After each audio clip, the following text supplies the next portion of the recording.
Hey, Trailblazers, this is Jason, your host of the Trailblazing Texas podcast. Before we jump into our latest episode, I've got some incredible news for you. Are you gearing up for your next big hike or backpacking trip? Well, we at Trailblazing Texas podcast have partnered up with Trekker Joe's, the ultimate Texas outfitter, to bring you something I feel absolutely special. Listeners, you of the Trailblazing Texas podcast can now get a one-time 15% off their gear purchases at Trekker Joe's. That's right, whether you're a first-time customer at Trekker Joe's or a repeat customer like me, you can save big and hit the trails well prepared. So upon checkout, use code TTP15 to claim your 15% discount and in the process support an amazing local Texas business. So happy trails and don't forget to tell your hiking buddies. Now on with the episode. Welcome to the Trailblazing Texas podcast, where we embark on a journey through our diverse Texas landscapes and breathtaking trails while always engaging with our amazing Texas hiking community. So settle in, tighten up those bootlaces, and get ready for the thrilling tales awaiting for you on this episode.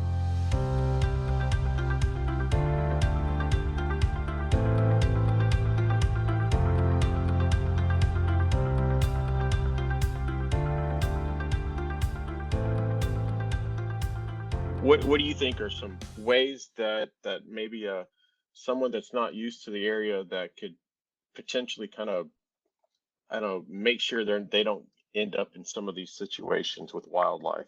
Yeah, I mean, obviously, don't approach the dangerous animals. That's key there. If you do run into them, don't try to be friends and pet them because they're not going to let you. Especially a mountain lion, they're going to swipe at you, and you're gonna be missing some skin. So, so yeah, I mean, one thing I do is kind of stomp my feet. Not aggressively necessarily, but I make my presence known, similar to the hay bear. Try to make my presence known as I'm hiking through areas where there's potential animals. A big thing is bears and mountain lions and javelinas and deer. They could all outrun you. So running's a bad idea in most cases, unless you can get to where you're no longer in view of that animal, and then make your run for it. But running from an animal is a bad idea. Yeah, and like running, doesn't that maybe trigger some kind of response from Hmm. them, like prey versus? Yeah. It's funny that you say that too, because just 2 nights ago, I'm walking out in the dark in an area where I just seen a couple of mountain lion kills. So I'm thinking maybe I shouldn't be acting like an injured deer or something, and my stumbling steps along the rocky ground there try to make that a little more Yeah, stable so that I sound more like a healthy animal and that I'm walking with a purpose and not stumbling off, injured somewhere. So yeah, you do yeah, kind of want to portray like what a deer would do, walk quietly in an area where you think you're going to disturb something, walk loudly in an area where you're trying to warn things off. Deer will stomp their hoofs whenever they're trying to warn you to get away. Um, so yeah, you're pretty much trying to act the same way as them, because to a mountain lion, other than the fact that you look weird and not like a deer and might be wearing clothing or something that looks unusual to them, they're you're easier to kill than a deer, because that deer can run pretty fast. He can jump over things like the mountain lion can. You can't do that. So yeah, yeah, the only thing saving you is that they're not really used to you being a food source, and they're kind of scratching their head at what you are. So they're a little more sketched out, kind of like walking in the dark for us. They're kind of like walking blind into what is that thing? Is it going to be yeah. like a bear and be super strong and not look like it, or am I going to be able to take this thing down? So looking weak, looking injured, um, stuff like that can definitely draw some sort of instinct in those animals. And I think you should always hike with someone a lot smaller than you too, because then they'll just Yeah, pick them off and leave you leave you exactly. free. The other night, like you were saying, that mountain lion's going to just come up and get you from behind. You're not even going to know that it happened. Um, So in the back of my mind, that's kind of where I'm at mentally. I'm waiting for that to happen, and you kind of keep an eye out from behind you. So even though I'm used to going out and doing those types of hikes, I'm still nervous when I'm in a situation where it just, you kind of almost, your intuition can kind of feel like, oh man, something feels like I'm vulnerable here. And so then you just have to kind of take whatever measures you can to make yourself feel less vulnerable, whether that be pull your headlamp out or start making those noises, kicking rocks around as you're walking, saying "Hey bear," lots of things like that. Having some sort of clanging tool on your pack that's making noise as you, kind of like your bear, your bell you're talking about. You know, um, I generally like to be quiet when I'm out there, and not draw a lot of attention to myself. But when I do feel vulnerable, I do start kind of making that known, like, hey, there's something here, and he might be aggressive. Yeah. Do you guys have a lot of issues with people feeding the wildlife? Like you see these Uh, stupid videos of these people that are in these cars and they're handing out hmm food to bears or they're trying to feed the moose or the elk or I don't know, Yeah. like or the buffaloes, bison, they're I'm like, what idiots? And the Yeah. the issue is it's those people aren't going to get in trouble. They're going to euthanize the animal hmm because they Yeah. start getting used to people and oh okay, people equals food and it gets me fired up. Yeah, yeah, I don't see a lot of that here. The elk and deer generally gonna be, far enough away. Bear and mountain lion, obviously, if someone did try to feed them, we never heard about it. Um, so yeah, I don't hear a lot about people feeding the animals. Maybe when you get into some of the state parks and stuff where you do have a lot more tourists, you might get a little bit of that. But we don't have a lot of animals that generally will be coming up to you to get fed, that are large mammals. Usually, the squirrels and chipmunks and stuff like that. You'll see people feeding those, but we don't have a lot of animals that are kind of more willing to come up to the vehicles like you do driving through, where they have the basically where you can feed the buffaloes and stuff. There's like Arizona. I think you could feed some animals on there, but they're all domesticated anyways. Kind of want to touch on the hydration aspect of hiking in Arizona. I know we talked a lot about water, water, water, water. Mhm. Um, what is your opinions on water bladders? I've actually still been using a water bladder. Not actually recently, I've been using the smart water bottles, Yeah. and I took Yeah. them out. But because I do a lot of day hikes, and generally kind of can tell where I'm at with a lot of that stuff. I feel a little bit more comfortable with it, with the bladder on those day hikes, but definitely on backpacking trips, it's the smart bottles and the filters. Because generally, I'll pack in 3 or 4 bottles, knowing I'm going to some place that's going to have water. And if I get there and there is no water, it's time to turn around, and that's not the trip I'm going to be doing anymore, anyways. So, but yeah, I do still occasionally use my bladder. I like the ease of being able to just kind of reach down and um, pop the little hose in my mouth and take a sip. I don't like the taste of it as much either. So there's definitely a lot of downsides with the bladders. Um, the good thing about the bladder for the day pack that I use is it's just a more narrow, kind of smaller pack, and I could fit more water in the bladder in that pack than I can with the smart water bottles. And I'm saying that, and it's So what you're saying is you need a more manly day pack so that I've fits gotten the pretty used to Trekker this day Joe pack. water bottle sleeve holders. You know what? I like those. Those are awesome, and Man, I are I they have them they're on my game backpack. changers. Yes, yes, yes. Yeah, And they and you because can I hate carry having to stop to pull my water bottle out like yes, that. and That's the worst part. you can carry so much water. You can front load it as well as your hip belts, and man, it Hmm. makes your backpack feel totally, totally different. Yeah. Do I love those things? So you got some, didn't you? Yeah, I did. Yeah. Yeah, I remember you telling me that you ordered some. Yeah, I got one for Yeah, a friend of mine too. I yeah, haven't really got any feedback from him, but again, we haven't really been doing any backpacking trips, so yeah. it hasn't Oh, been. I love it.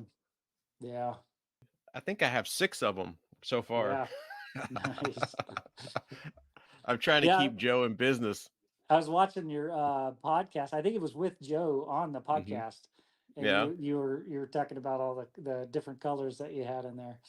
yeah, I'm trying to keep him in business. Like, it's just I love gear. I don't care about gear reviews, and I don't listen to gear reviews, but if something changes, like I have Z packs, Hyperlight, Ultras, enlightened equipment, blah blah, whatever. Like none of those have changed the game for me like a Trekker Joe's water bottle sleeve holder.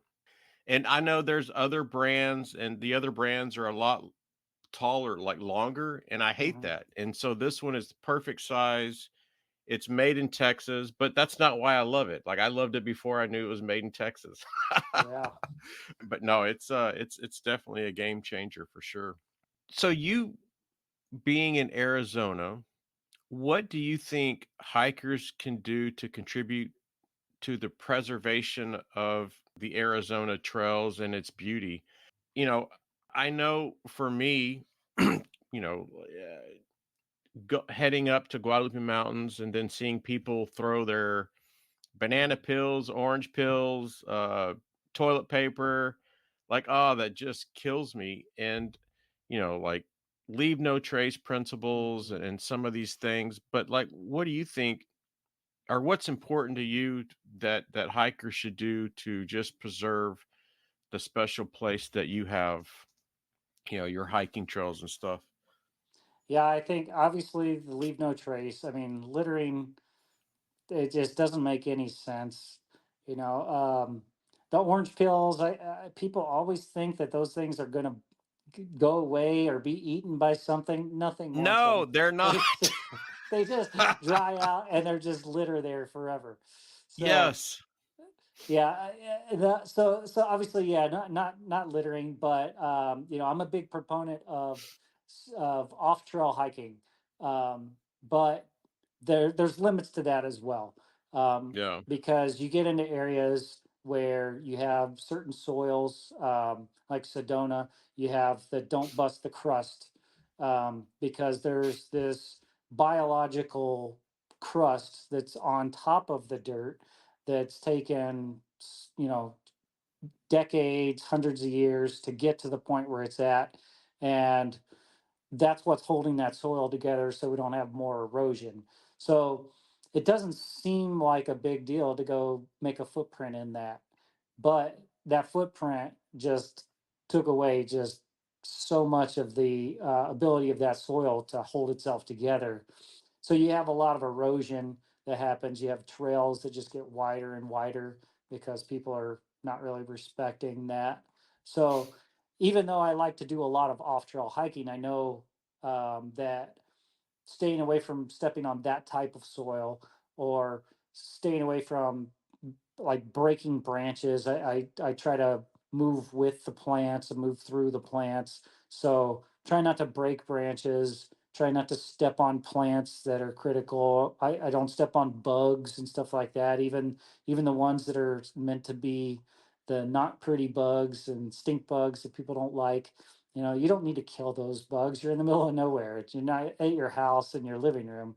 So Yeah. um, respecting the animals and other people's ability to go enjoy those places. Drawing graffiti, that's another one. You see graffiti at Oh some places, and man. it's like, Oh. it's not even good graffiti. I can understand if they took the time and had like a really nice thing somewhere kind of out of the way.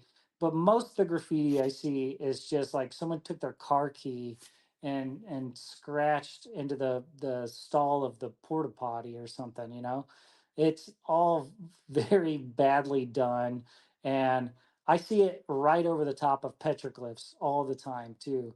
So you have Oh, somebody that went to this special place that people die to find. Like I love going and finding petroglyphs, and especially ones that nobody had to take me to. They're not well known and on a list. And you get out to one of those, and it's like not many people find those. And then you see modern graffiti that's like 10 years old on there or less, and it's like, man, that one I kills me right would there. I pray that I would get on a jury with someone being prosecuted for that kind of shit. Yeah. That is another thing on my bucket list. Yeah, uh, it's one thing to just out of the blue. There's plenty of people that did it in the late 1800s, early 1900s, carving their name in. You know, if it's done in a place that's not super common, okay, I can see it. I'm not against that for people. But when you're doing it over history, trying to put your mark over the top of that history, that's super annoying. Yeah, and it's funny that you say like breaking that crust and then facilitating erosion. It's the same thing when you cut a switchback. Hmm. Walk the extra 10 steps to where it's supposed to turn and, like where Yeah. the back happens. Don't cut that because now you've just created an aspect of erosion, right? Like, Hmm. oh, that also and okay, and I just to stand corrected, like I used to not think it was a big deal until I actually Hmm. got older and started, maturing and really thinking about this stuff. There's a reason why they don't want you to do that because you're Yeah. facilitating now erosion and Yeah. and destruction of the trails. And oh yeah, we'll Yeah, be you'd here. walk through one of those and you create a new way for water to drain, and now that water's draining down that and taking out the trail, and so now that trail has to be fixed, or people are just gonna have to hop over a big rut in the middle of it. But yeah, it changes it a lot. You see that when you hike trails often, you could see what that little bit of destruction does long term to it over a while. Absolutely. So I know we talked about mountain lions and bears. How many times do people get bit by snakes? Honestly, I've never been with anyone that's been bitten or known anyone that's been bitten by a non-venomous or by a venomous snake. And then Yeah. all the bites that I know of are from someone picking the snake up. So, I've not been bitten over the last 3 years of my hiking and all my adventures with snakes and everything, even picking them up, because there is a way to do that to still respect the animal, make them not feel like they're about to be eaten or crushed or whatever the case is. So there is still kind of like that little bit of wiggle room where you can do those things if you're doing them in a way that the animal doesn't feel threatened. But yeah, I mean, picking up a snake, especially a venomous snake, without being a trained professional is not the best idea, because yeah, you can pick up a rattlesnake, you could watch a movie and you could see how they do it, but what I've learned is you kind of start to feel what the animal's thinking by their presence and their body language and their eye movements and how tense they are. So, someone that has been handling a venomous snake can pick up on those things and realize, oh yeah, I have it by the tongs or I have it by the snake hook, and I could feel it about to move its body, and it's going to move it this way, which is going to cause it to be able to bite. Yeah, Yeah. I need to respond this way to prevent that, where amateurs don't understand that. So it's always a bad idea for someone that doesn't know what they're doing to even get near a venomous snake. And But then, just kinda like just normally hiking, do you guys have a mhm. lot of just I'm just walking on the trail and then get popped? No, no. No. I would say your biggest chance with a rattlesnake of getting bit, and no one messing with it, would be if you're walking along a trail with a group of people, or with a trail that's kind of populated and has a decent amount of people. I would say that the first person might walk by it, second person might walk by it, and the third person might get bit, because if that snake has thought that its camo is not working anymore, it might decide to strike. And they can strike without rattling. You don't need a rattlesnake to warn you first. Yeah. Um, but most of the time, I mean, I get within 2 feet of rattlesnakes all the time, and kind of in their bubble and in their striking range. But you could kind of feel it, and you could see it. They don't want to strike you. So those strikes that do happen is most likely the snake thought, okay, the first person walked by, I got away with it. Second person made them a little more nervous, and then the third person, oh, I needed to attack because I'm under attack. They don't understand you're just walking by them. So it is still important to keep an eye out for those snakes. They are hard to spot, especially if you're walking fast. They're camo. They're designed to blend in with their background. So their camo and their patterns actually kind of are what allow you to see them once you start looking for them, because they Yeah. do stand out once you start looking for them. If you're just generally walking by not paying attention, that camo works great. The corner of your eye, you're not going to see that snake. If you're looking for a pattern, you're looking for kind of a rock that doesn't look normal, then you can kind of spot them beforehand. But yeah, generally it's not a risk that you're going to be bitten by a rattlesnake just walking on a trail. Yeah. If you're walking on a trail and you step on it, most likely it's going to run away from you, or you're going to back up and it's going to sit there in a defensive stance, rattling its tail until it finally realizes you're not advancing on it. Then it'll turn around and scurry off. Yeah. There's not a single time I've ever had a rattlesnake um, get closer to me after it's started rattling. Yeah. It might come closer to you when you're just sitting there enjoying your meal or something. It'll just kind of think you're an inanimate object and try to come past you or something. But after it's gotten defensive, after it's had to sit there and start rattling its tail, it's pretty much saying, next window I get to run away, I'm going to run away. And that's Yeah. what they do every time. So yeah, Yeah. it's not really that big of a risk that people are so concerned about. Now it is still, if you're walking in taller grass or with, on a trail where they could possibly be off to the side or something, there's always still a risk, but it's not that large. Yeah, like when I'm on the Lone Star hiking trail, copperheads and water moccasins, I would say I see more coral snakes than anything, and then probably water moccasins because we're constantly going in creek beds that Hmm. sometimes are dried out or sometimes have water, and then probably copperheads.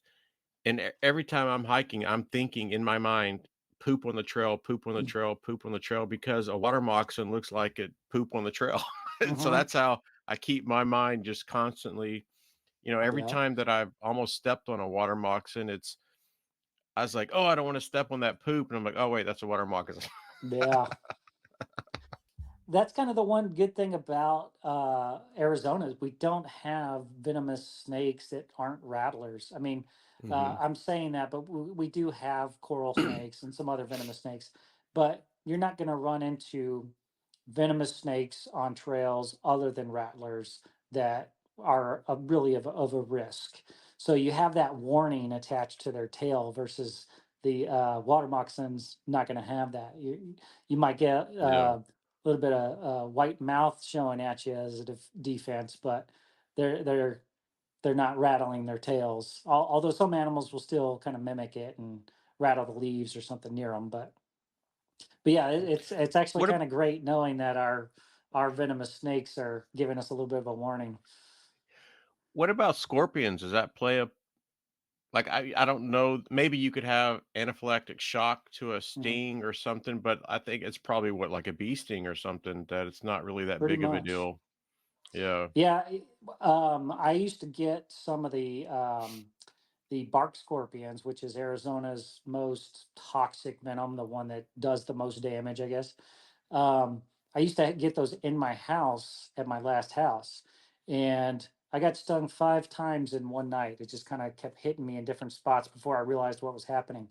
And yeah, it Holy hurts. Yeah, it's crap. annoying, but it is. It's just like a bee sting. It Mm-hmm. hurts. It can feel numb. My ankle was numb for like 2 days because I think I got stung twice there or something. It just was more concentrated on my ankle, and so that was kind of numb for a couple days. But it wasn't where I ever felt like I needed medical attention.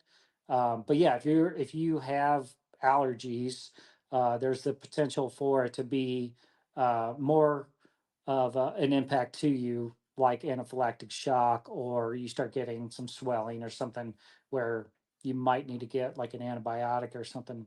But generally, they're fairly safe. Generally, you're not going to have one crawling on you or anything while you're out on a hike. Now, if you're camping, backpacking, especially if you're cowboy camping, I don't know. I could never camp without a tent in Arizona just because the rattlesnakes are looking for warmth. They might come and snuggle up with you. And Yeah. at night, the tarantulas and the scorpions are out wandering. Granted, they're not going to attack you while you're sleeping, but if they come cuddle with you like the rattlesnake, you're going to wake up and you're going to move around, and then they'll sting you. So So right now, could you take a black light in your backyard on your house and find a scorpion? I hope not.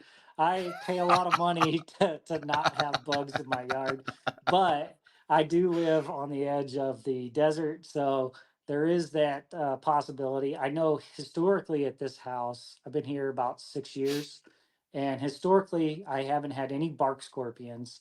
I've had a couple of the desert haries, which are the biggest ones that we have, but they're also a little more calm, mild. In fact, just posted a picture of me holding one that me and my friend Adam were picking up and holding a couple months ago. So yeah, there's some around. Luckily, I don't think I have a whole lot in my yard at this house. My last house, I could go outside with a black light every night and pick at least 5 to 10 off the block wall. Oh my Yeah, gosh. they were everywhere. So that's where I was getting a few of those in the house. My mom got stung, I got stung, my dog got stung. But it's a minor annoyance. In fact, when I was stung, I was actually sleeping on the couch in my basement, and I was kind of in my mind. I was in bed, and the first thing I was like, "Oh man, there's got to be something in the bed." It almost felt like there was glass shards in the bed, and so it kind of started working its way down my body on one side of my body because I think I was probably laying on my side, and it stung my shoulder, then it stung my hip, then it stung my knee, then it stung my ankle, and each time, like, it kind of woke me up. It kind of like made me aware something was going on, but like I said, it felt like a glass shard was in the bed. So after the final sting, I was kind of sitting there for a while, and it finally dawned on me. I woke up enough to realize, wait, this still hurts. This isn't a dream. This isn't. I'm not even in bed, so Oh. what I thought was happening can't be happening. And then it dawned on me, it's got to be a scorpion. So I did. I grabbed my black light because living there at that house, a black light was kind of a fun thing to do, but it was that was my pest control going out with a black light. So I grabbed that thing and I flipped the couch over, threw all the cushions everywhere, and finally found that little son of a bitch and seeked my Oh. revenge. Yeah, that's and it probably, like you said, like it's like a bee sting, but it's or like a tarantula biting you, uh, it's like a bee sting, but it's the way the thing that's biting you looks makes it probably way more mhm. worse, like a tarantula or a scorpion.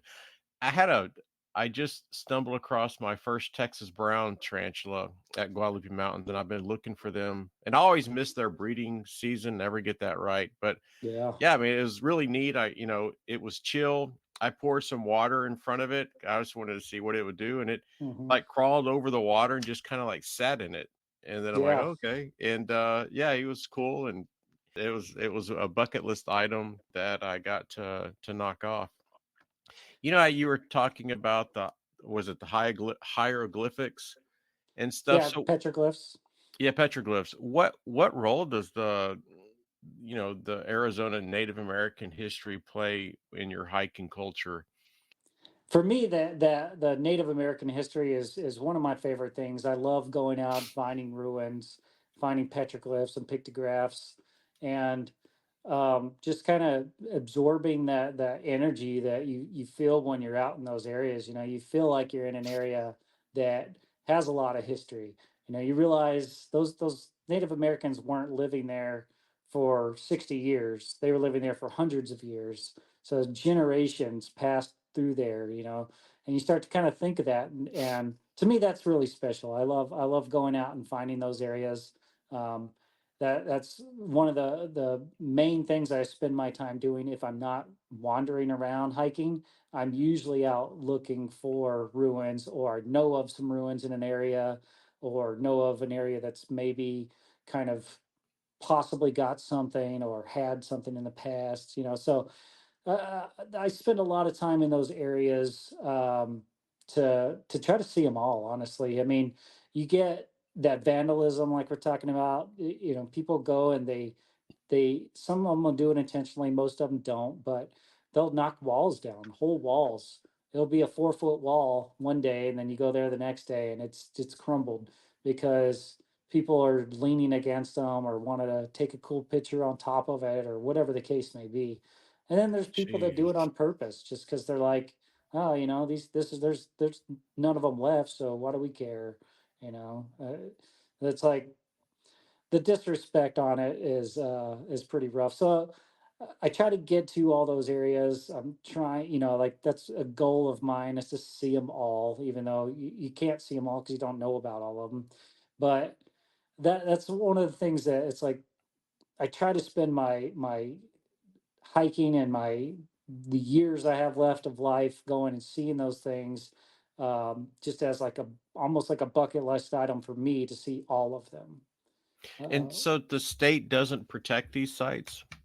Yeah, they're legally protected. So there are laws that if you were to damage anything or take anything, or leave graffiti or anything like that, there are laws, and they will go after you if they can find you. That's the Yeah. problem is, um, they'll have site stewards that will monitor some areas. There'll be some trail cameras out there, and you know they've gotten pretty fancy with those nowadays. And usually they're projecting the footage directly to somebody's phone. So if they see something going on, you know they can report it. There'll be little hidden cameras everywhere you go, and that's kind of one of the things that got me learning to respect it from the beginning. Not that I was trying to disrespect it, but you start thinking in the back of your head, "Oh man, there's cameras here, or there potentially could be, and I just don't realize it." No. And so it's like you want to respect it, but you also are realizing, man, there's got to be some heavy penalties for damaging these things. But generally, there's a lot of just very off trail out in the wilderness stuff that is known about because they have documented all these sites. I mean, obviously, there's very little of our country that people haven't stepped foot on. No. So they are somewhat documented somewhere, but it's not like public knowledge. It's not something you could go generate a list for most of those things. Um, so yeah, you get into some of the other sites that are more popular that will have people checking on them daily. They will have like there's a lot of the national monument ones that are really nice to go see.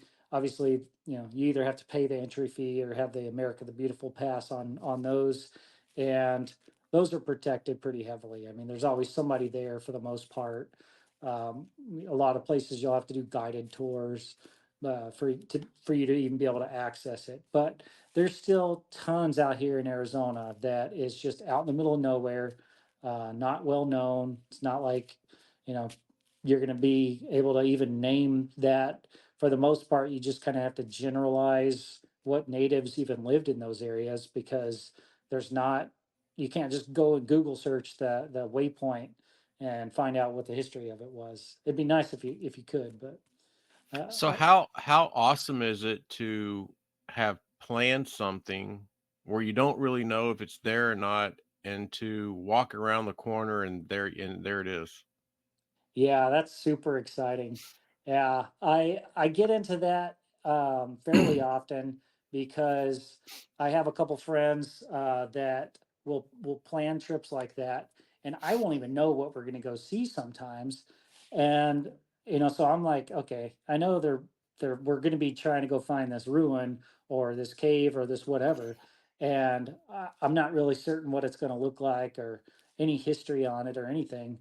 So you get to one of those and you're like, oh, whoa, okay, this is way different than in my mind I may have had something built up, and then you start to feel that energy again. You start to kind of feel like, wow, this there's something special about this.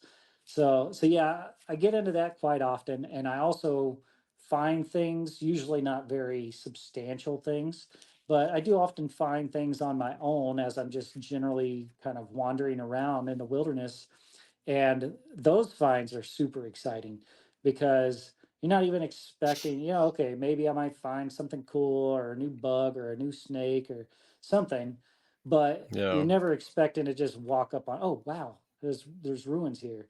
And you will go hiking a lot of Arizona and find broken pottery sherds along the trail. um, so you kind of know that there's a lot of native history, and they covered the whole state. So you have large pockets of stuff like that.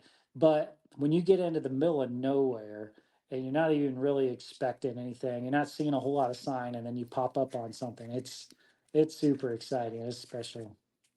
And that's one of the reasons why I love the Guadalupe Mountains so much. There's a B-24 plane crash out there that I Hmm. found. It took me 3 times to find it. I researched it off and on for a couple of years. Went out twice with my son. We didn't well, we could have found it, but we turned back because the way I was going, dropping down this canyon, it was a little dangerous, and I didn't want to put the responsibility on him if something happened to me. And then I took a group out from Midland, Odessa, their Facebook hiking group. It was 5 or 6 of them, and they were had the same coordinates, and they were going to go the way that I went twice. And I'm like, look, you know, when we go, I want to go this new way because it's dangerous going this way, but I want to go over one more peak. Then it's a shallow drop down into this river, this dry wash, and Hmm. then walk back, kind of pretty flat, walk back and then go up to it. And they're like, yeah. And so, it felt a lot of pressure on me, like, I want to do Hmm. this new unexplored way. They agreed, so, we went out there and man, it was kind of funny because Kip, I'm walking and I probably walk about 200 yards past the part where we need to go up. And he's like, "Hey man, I think you passed where we need to go up." I'm like, "Oh crap." Yeah. You start walking up and then all of a sudden you see a little piece and you're like, "Oh wow." And then you see Hmm. a propeller and then you see, like whatever, and then it's just like spread out over probably 2 to 300 yards, and we're all just over, just walking, being very respectful.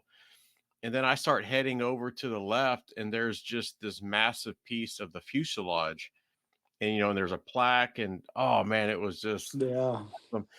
And also the same thing, there was an old Mexican Apache grave that I found from February of 1855. The guy was killed by the Apache Indians. He was a scout for the Buffalo Soldiers that were protecting the Butterfield stagecoach in that area. And I heard about his grave from a gentleman in Van Horn that owned a restaurant, like an elderly man that I used to always Yeah. talk to. And so it took me a while to find that, but I go visit Jose's grave every time I go to Guadalupe, and I sit and hang out with him. We talk for, well, he doesn't talk to me, but I talk Yeah. to him for about 30 minutes. And the grave is probably the headstone. It's probably 3 feet tall, and it's Jose Maria Ponseco, guide killed by Indians, eight Yeah. or February 1855. And the it was not this October, but this past February when I was out there, um, probably a week or 2 before I went out there, I actually found the letter from his captain to his superior of actually how Jose died. It was in a Wow. New Mexico archive. So, yeah, so, like, I can relate to you finding things and, doing the research probably and, I think what I like most about it is the failures, right? Like, Hmm. it just brings you back and it's not easy and, if you were always successful, what fun would that be, right? Yeah. Yeah, I have some ruins. I know exactly where they're at, and I failed getting to them twice now. Yeah. So I mean, they're difficult to get to. They're difficult to find. So um, it's you're not always going to hit it every target. So I know a lot of times we'll have three or four things planned to hit in a day, and we might only find one of them. We might spend the whole day looking for all of them, but we'll only find one of them. You got to get excited about that one you find, and then just hopefully something else kind of made your day on the other ones, even though you didn't find the target. You may have found a snake, or had a bird flying above you. I don't know. So many things get me excited. Yeah. It's you got to find those little things to keep your interest in it. So, I see a new bug I've never seen before. I get all excited. I want to make a TikTok of it. So those TikToks never do any good. Nobody likes my bug TikToks, but I like them, and Trailblazing Texas Podcast likes them. yeah. On your Do you keep like, when you find these historical sites, do you have your Hmm. own little, markers on your map of to where all these Hmm. things are? Yeah, Nice. I have a lot of things marked on my map that I've been to, things I want to go to, other areas that I'm just kind of suspicious of that there might be something Mhm. there, or just it'd be kind of cool to check out. I have a friend in California. He's an elder man that's retired. He'll actually send me some stuff um, that to go check out that he finds on Google Images and stuff, Google Maps and stuff. So he'll kind of search around and find things. I'll do that myself sometimes. You could find some hilltop ruins or some random things that you kind of want to check out. Oh, it looks like this used to be a mining camp or something. So you just kind of mark them, and then you get out there, and it turns out it was just a shadow on Google Maps, and it was nothing. Sometimes that happens, but Yeah, you, absolutely. you just gotta kind of take the wins with the losses sometimes when it comes to it. So what about, and you can correct me if I'm wrong, but what about, like, is there a lot of history out there for, like, mining and pioneering? I mean, you think, like, Arizona is, kind of Right. kind of like, you Wild West, Tombstone, and mining and all that stuff. So how is that kind of related to, like, what you do Mhm. and stuff like that? Yeah, I mean, going to mines is another big one for me. I like, anything that's man-made, that's out in the middle of nowhere, that's kind of historical. So mines are definitely one of those things. Um, I like to get a headlamp on and go into those mines and travel them and see what they're about. There's mines everywhere here in Arizona. With all the mountains, there was plenty of gold, silver, all kinds of other non-precious metals. We have tons of copper that's currently being mined. So there's a ton of mining history here. You find a lot of old ranching history too, a lot of like stone walls, stone corrals, and stuff like that. It's just stacked rocks. It's silly to get excited about them, but people that are into it, we're into it. So Yeah. I got to see every stacked rock that there is. Whether it's ruins or cowboys or whatever it was. Sometimes you can't tell the difference between how old something is. Is this something a Native American made, or just something a random hunter or camper made? You can't tell sometimes because the mortar that held everything together kind of erodes away on a lot of the ruins. So you get up to the top of a hill and you just see kind of squares made in the dirt that are made of rock, and that's a ruin. That used to be a Yeah. village. That you could tell there was like 4 or 5 rooms built on that thing, you know? There was a whole family that lived That's there. crazy. Yeah. So yeah, I mean, sometimes that's all it is. It's just Whoa. like an outline of walls on the ground. It's nothing too, you know, I can't even think of the word, but spectacular. There we go. So No, you get into it, but man, I tell you, everybody I know that looks for ruins gets excited about that little square on the ground of stacked rocks. You just you feel it. You could feel that energy up there. That it's just all that history, all the different things that those people experienced.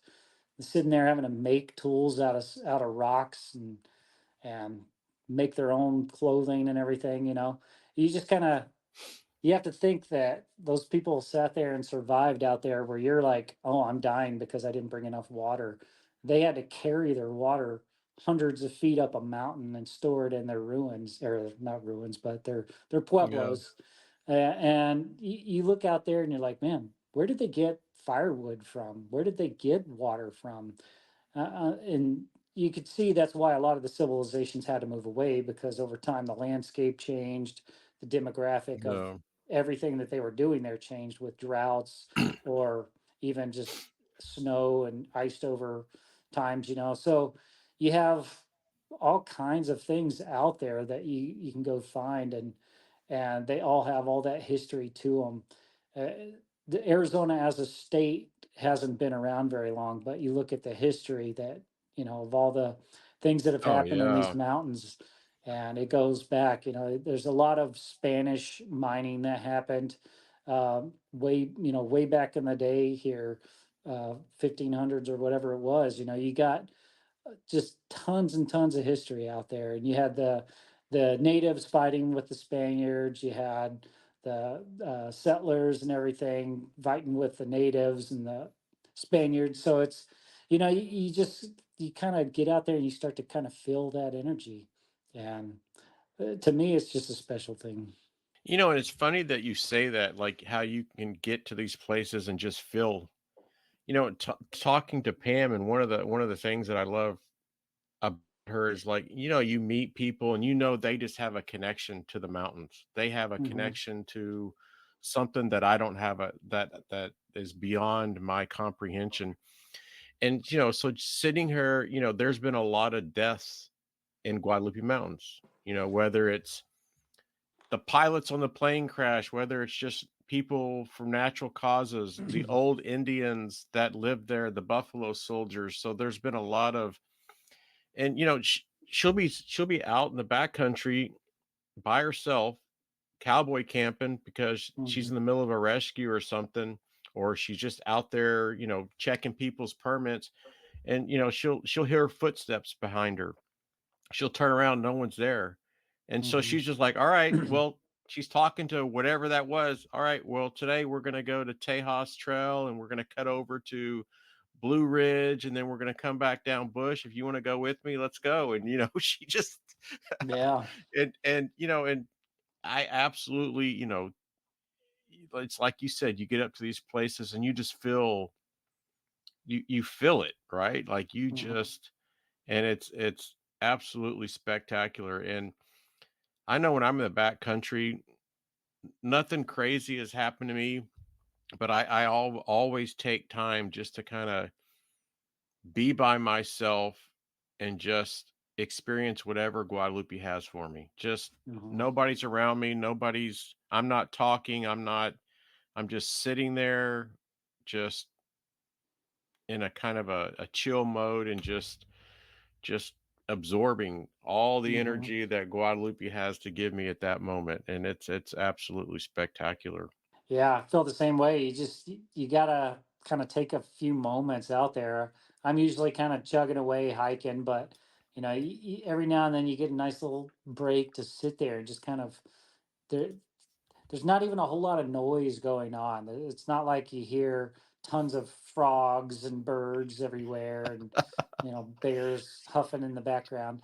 But you E- got it's just like it's not silence, but it's also not loud noise. It's just kind of Yeah. a presence. Yeah. And you know how many TikTok videos I've tried to make in Guadalupe Mountains, and I'm making the video, and there's not one peep of anything, Uh-huh. and I'm like, no wind, no, just Yeah. dead silence, and I'm like, man, no one's gonna like that video. That's why I put There's music to my videos because there's there's never noise. People are like, "Why do I like the original audio?" I'm like, "Well, that's cool if I'm like somewhere where there is audio, but most of the time yeah, it's just me huffing and puffing, or exactly. literally no noise at all." Yeah, a lot of times it's me going, Mhm. Every time I watch a video, I'm like, "Oh, I was holding my breath. There's not going to be any noise." No, I look at Yep, it now. You can still hear me breathing somehow. I'll hold my breath for like absolutely. 2 minutes while recording something, and then I'll watch the video, and you can hear me breathing. I guess I wasn't holding my S- breath. So when you go out to find these areas and you kind of have a trip, how do you mentally and physically prepare for this stuff? This question was kind of related to hiking, but now we got onto like the ruins, and I love that kind of Yeah. stuff. So, like, what kind of goes through in your world about getting ready for this type of thing, and how are you? I guess physically, just Mhm. walking and hiking and stuff, you're good, but like mentally, like, okay, plan B's if something goes wrong. Like, how do you get ready for it? Yeah, I mean, for the most part, the Garmin's obviously the biggest plan B that could save me in the biggest scenarios.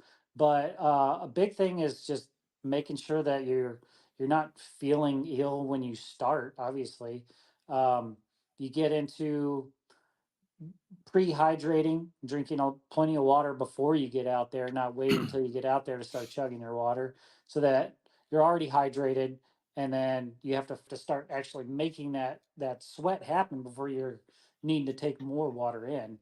Yeah. So, kind of getting prepared that way is usually one of my big things.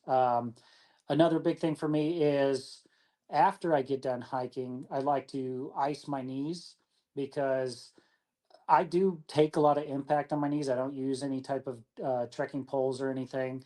Um, I'll often jump down a lot on the trails, so I take a lot of impact on the knees. So I have some ice packs that are in a knee brace, and usually I'll just kind of throw those on there till they get warm.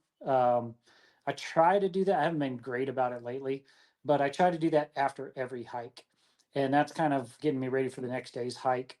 And being someone that likes to hike daily, it's important to not kind of wear on my knees so much that, yeah, I might be uncomfortable the next day, but if I get to the point where I can't hike that day, it really bumps me out because I do try to maintain that daily hiking record, not for anything else other than just my own kind of mental like pleasure I get from doing that on a daily basis and having that track record.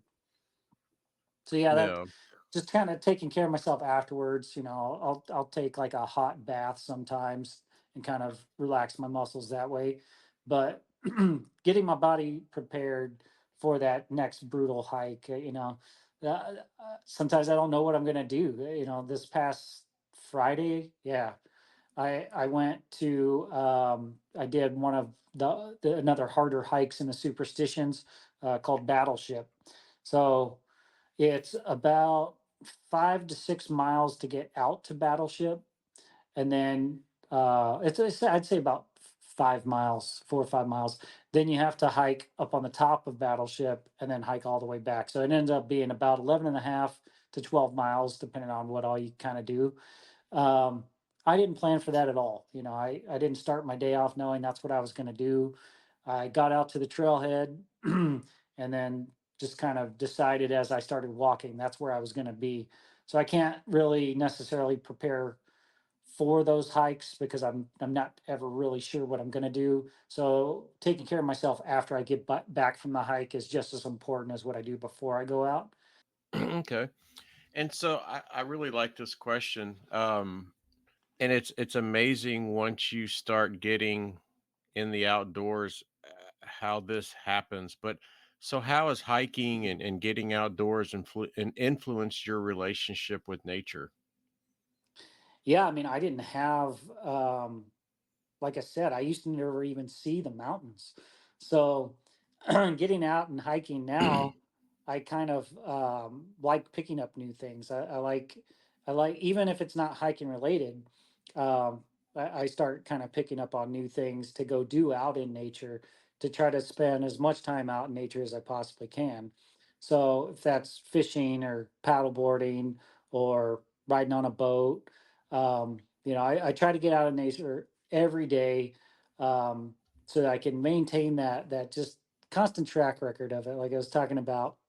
And I actually kind of get really bummed out on days where I can't do it and can't get out there. So it's definitely connected me.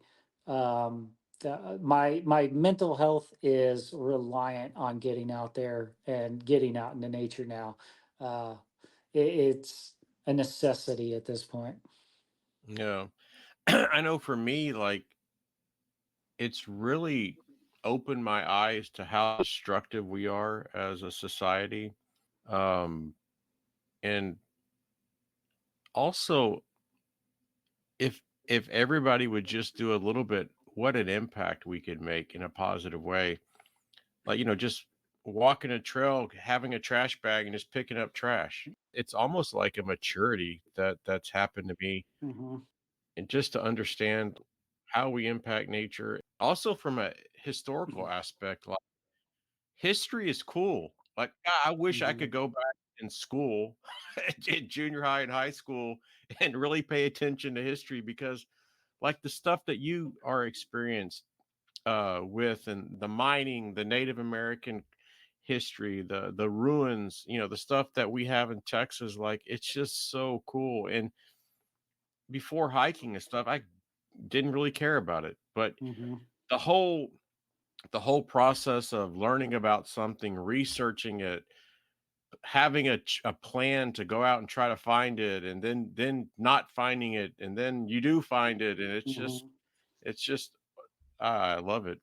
Yeah, it is kind of like, you see people littering on the trail, and it's like, come on, man, you don't need to leave your trash out in the middle of nowhere, and disrespect all the people that are coming out here. Yeah, I see trash everywhere. And it's funny because you see trash from decades ago too. You see all the people that were mining left all their oil cans and all the canned food cans that they had. And especially now in the burned area, I was just walking the superstitions the last 2 days, and massive burned areas. You go through and it's just cans everywhere. It's Yeah. crazy how many beer cans and old food cans and oil cans I find. Some of those glass bottles and stuff that, like, pioneers and stuff left, it's worth a little money. Hmm. Yeah, when you see the older stuff, it is still history. It's kind of like seeing old graffiti. It's like, oh, okay, graffiti from 1901. That's cool. Graffiti Yeah, from 2001. Nah, I don't like that as much. So you see an absolutely. old beer can, and it's like, oh, that's kind of cool. It doesn't have the same opening in the mouth anymore, Yeah, and you can still see the label on them sometimes. To me, that's always cool. So yeah. it's litter, but it's cool litter. So maybe one day the I don't know what people are leaving out there, their water bottles. Maybe one day we'll find those to be cool. I don't know. Yeah.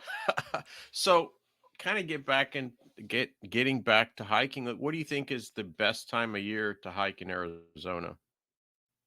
Definitely the spring, because you're starting to get some Mhm. rain. You're getting a lot of new blooms and stuff. All the cactus have beautiful flowers. Unfortunately, a lot of the cactus and a lot of the wildflowers don't bloom at the same time. You can kind of see them progress over time, which ones bloom, and they kind of follow a path. But yeah, seeing the Arizona desert with green everywhere and flowers is amazing. So summer's still cool. You can find plenty of places to hike in the summer, especially if you're going to go hike in Flagstaff. Summer's kind of better to hike Flagstaff. You don't have snow on the ground. You have still decent weather. So, but yeah, spring I think covers most of Arizona. Fall's definitely up there too, and that's mostly just temperature wise. And you're still going to Yeah. get flowers growing in the summer. It's not as much, but you have um, a lot of like the monsoon season, which is kind of the middle to late summer.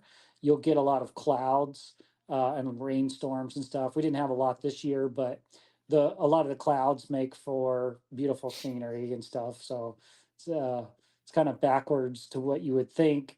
On a cloudy day, you kind of see a lot more details with the landscaping that you can't see on a sunny day Yeah. because it's just so bright and just glaring. And some of my least favorite videos that I take are on cloudless days because it almost seems like the saturation is turned way up on my video because how much sun there is there. It just, the colors don't look right. Yeah. So catching some nice clouds during the monsoon season is always great too. Oh, I bet you it's spectacular. So as we start to kind of wrap up, what do you think, or for someone coming to visit Arizona to get connected to the hiking scene, whether it's, to research stuff, books, websites, um, any local podcast, like what would you recommend for a non-Arizonian? I don't know if Yeah. that's a word, but to really get connected kind of before they embark on Mhm. traveling to Arizona, just to help them in the research and all that sort of stuff. Yeah, I think Facebook is probably what I would say is the best platform to get other people's experiences. There's a lot of hiking pages specific to Arizona, Hike AZ, Hike Junkies. There's a lot of places that you can go on and see what people are doing. Um, and then you can ask them questions and everything, obviously in the comments. But I think a lot of those group pages that are specific to Arizona is going to be your best bet to just get the widest spectrum of ideas. Hmm. All Trails is a good place to pull ideas. I don't put a lot of faith in it. The trails can kind of be incorrectly marked sometimes, but in A lot general, of the I times. yeah. In general, what I do is get like the basic gist of what the trail is from all trails, and then I'll follow my own map to make sure I'm kind of staying on that. Hmm. Especially since I don't pay for all trails. I know if you pay for it, you can kind of track yourself in the app. Yeah. But that one's a good one because you can go into, say you don't know you're going to be in Sedona that day, but you end up there. You can pull up hikes in the area on that Yeah. pretty easily, and you're going to only be doing the popular trails if you're from out of state or whatever, anyways. So you're typically not going to be looking for a lot of the more backwoods things. You're going to be looking for the iconic things. And I think All Trails is a good place for that. And so, what apps would you recommend? I really don't use a lot of apps. Just basically my Onyx. I use that a lot Yeah. for kind of navigational, also just planning future trips, seeing how to get through the topography that I'm in, because there's a topography function in that. You could download offline maps on that, as many as you want. So that Yeah. if you know you're going to be in an area, there's not going to be cell phone service, you could download a more detailed map because the tracking function works, the app works with no cell phone service, but you're not going to see the landscape and the topography as well if you're offline and you don't have an offline map saved. So that's kind of one of the benefits to doing that. If you know where you're going to be, you could download that offline map and have a little bit better of an experience navigating through an area that's not on a trail, because I'll get to a part where okay, I know I got to walk around this way, and then if I climb up and over, kind of like you were saying with that the bomber wreckage, you know, it's easier if I climb over this way and then walk around this way versus trying to climb up over this way and go this way. Yeah. So having that ability to look that up, because a lot of like your Google Earth and all that aren't going to work out there. But so the Onyx is the main app I use, and then All Trails and Facebook. That's it. That's all I use. Yeah. All right. So this is tradition. These are the last two questions of our podcast. I've asked one of the questions on every podcast, and then Henning said, "Oh, you should also ask about the gear." So that I added after his. So it's almost on every podcast. So the first question, what is one piece of safety advice? And I know we talked about a lot, but what is your main piece of safety advice for hiking in Arizona for a new hiker or backpacker? Honestly, the Onyx, because tracking yourself, knowing where you're at, you can mark where you parked, or you can mark the nearest city, or mark where you're trying to get to, and you Mhm. could always see that dot. You might not be able to. You could see your track. You could see that dot. You could figure out which direction your phone's pointing, so that you could say, I need to be over there, but my map's oriented north and south. That's kind of hard for me to understand." You hit the button on it. It directs you in which way your phone's pointing, so that you could actually kind of turn like a compass and say, okay, that's the way I need to walk in that direction. So for me, Yeah. that's my biggest thing: being off trail, out in the middle of nowhere, having that ability to see where I've been, so that if I drop something or if I just need to backtrack that specific way. I've been to many peaks where getting down, I you get kind of confused where the trail is. So Yeah. I can actually look at where I've been and make my way back down the trail more easily. So that is the biggest one for me, even over the Garmin, because Okay. self rescue is more important than having the And ability for somebody else to rescue and it's cheaper. you. Yeah, yeah, exactly. It's $100 a year versus Yeah, $60,000. yeah. So So for me, okay, the safety is don't use a water bladder. yeah. Yeah, for real. That leaked on me that time, and that's funny Yeah. because we were kind of just starting our We friendship at that time, yes, and exactly. I already knew your position on the bladders, so that was the first thing I had to. You were the first person I had to tell about my bladder leaking. Yeah. That was funny.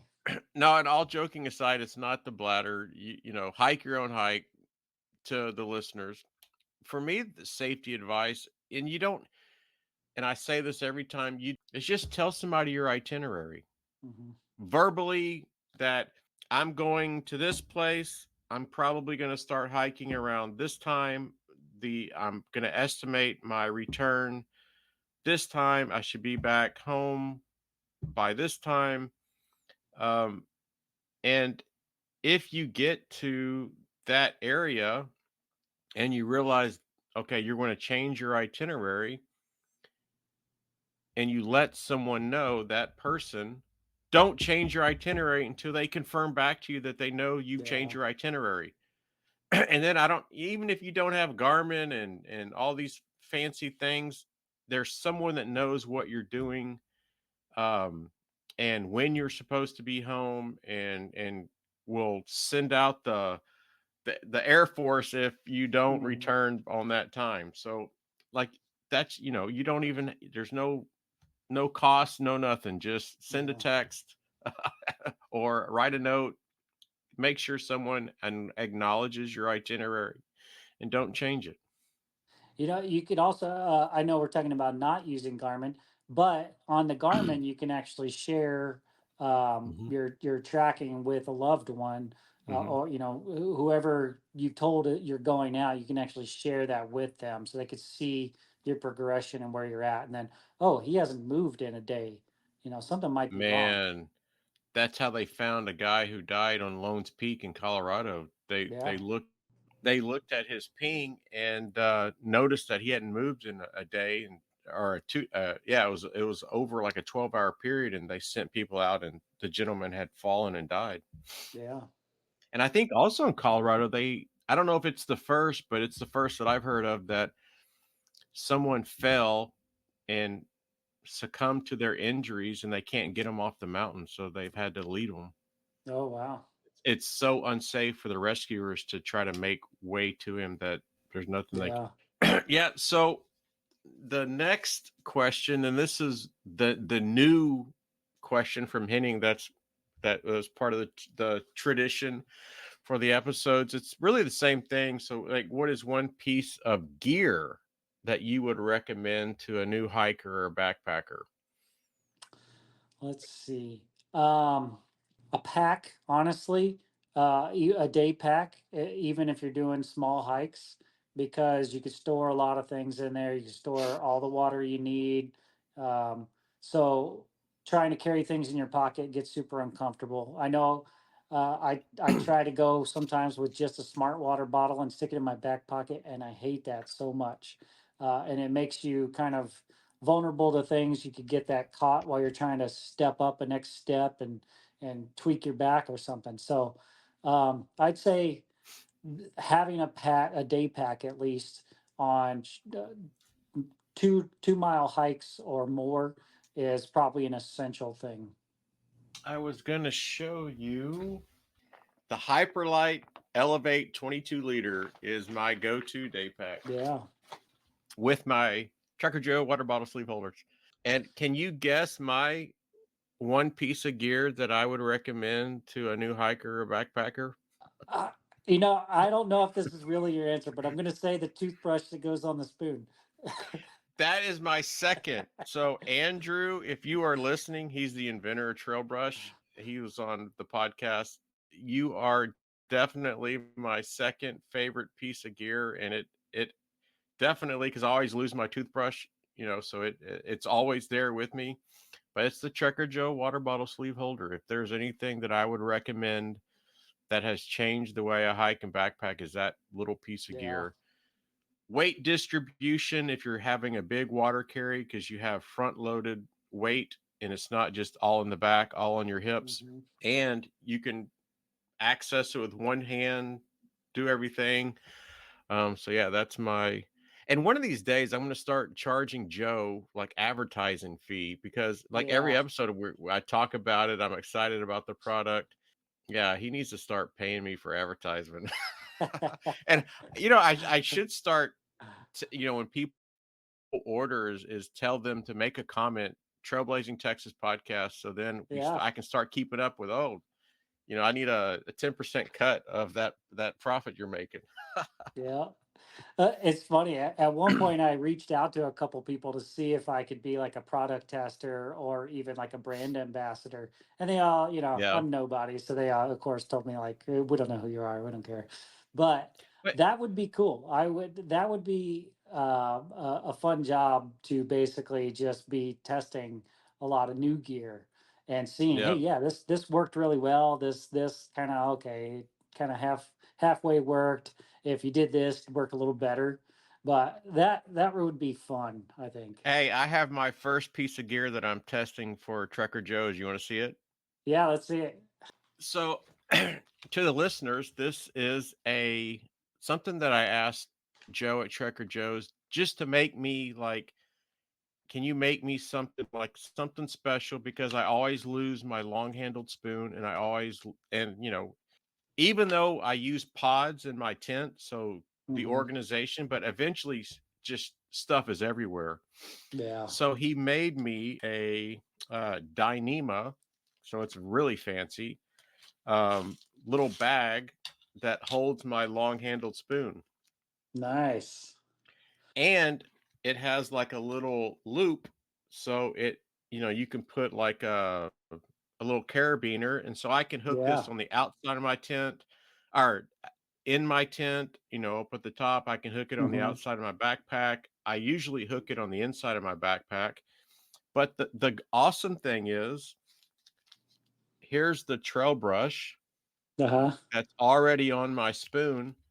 And just so happened, I don't know if he purposely planned this, but just so that the the little bag and the trail brush and the spoon all fit Fit together. perfect. Nice. Yeah. So I don't know if this is going to be a product that he produces, but he made it for me, and I've Yeah. tested it. So like I sat here and opened little snap like 300 times, and so far so good. I've crumbled this up. I've stepped on it. I stuck food in here and let it sit in there for like, 3 or 4 days, and then washed it out and used a pipe cleaner. And oh man, Yeah, I love this thing. So I nice. don't know if he's going to. I need to do a review and tell him what I think, because I haven't done that yet. But yeah, he made that Yeah. for me, and I absolutely love it. Yeah, I think that's a cool idea too because yeah, it's pretty easy to lose your spoon in the pockets or just depending on how you packed it, you might have to dig a bunch of stuff out to get it out. So, yeah, having anything that you can access or organize a little bit better just makes everything so much easier to manage. And what I like about it, it's Dyneema, so it's not gonna like rip. Like, Hmm. sometimes the spoons come with like that. It's not cloth, but whatever material, and they tear and Yeah. rip. And Dyneema, it's a lot stronger, and it just looks badass. So Yeah. Ryan, I can't thank you enough for coming on the podcast. I hope you enjoyed it as much as I did, and definitely this can't be the last time that you come on the podcast. You know, Thanks as always for being a friend and supporting this endeavor. And before we go, I definitely want you to restate how our listeners can follow you, because if you love rattlesnakes, you will get your fill of rattlesnakes. If you like scorpions, you will see some scorpions. If you like awesome lizards that look really freaky with some cool colors, you'll see that too. And you will see a ton of badass hiking videos and pictures. So let our listeners know again how they can reach out to you, follow you, and connect. Yeah. Oh, first of all, appreciate the invite and the consideration to have me on the show. First time ever doing a podcast, so a little nervous. Probably a little You rocked it. fidgety. Just kind of like getting off topic a little bit here and there. But yeah, it's all fun and appreciate it. It's an interesting experience. So yeah, definitely be game to do it again. So. My TikTok and Instagram handle are Leaper2020, and you can find me on Facebook, Instagram, and TikTok by my name, Ryan Leaper. And Hmm. yeah, everything's public, and feel free to join me on my adventures. I try to post something pretty frequently on there. Yep. Oh, you do a great job. I mean, I definitely support your stuff, and it's a joy to really see you out slaying the trails. So Yeah. again, thanks again for coming on the podcast, and it was wonderful to catch up. And you have a wonderful rest of your night. All right, you too, Jason. And that wraps up another exciting episode of the Trailblazing Texas podcast. We hope you enjoyed the episode today, and stay tuned for our next episode where we will pick back up where we left off and guarantee to uncover many more hiking gems and share many more tips to enhance your experience on the trail. Until then, happy trails and happy hiking.